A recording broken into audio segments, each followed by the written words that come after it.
नुआ संसार तोते अभिनंदन तो चल बाटरे झर फूल चंदन तो चल बाटरे झर फूल चंदन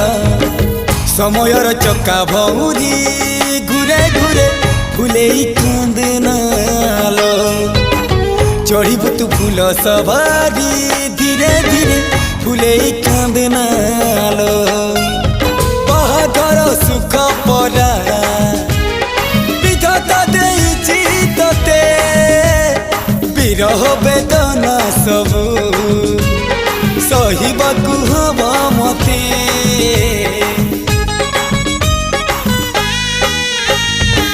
सिंथी तो रहेला सिंदूरी धारे धारे फुले कांदनालो चढ़ीबू तू फूल सवारी धीरे धीरे फुले कांदनालो।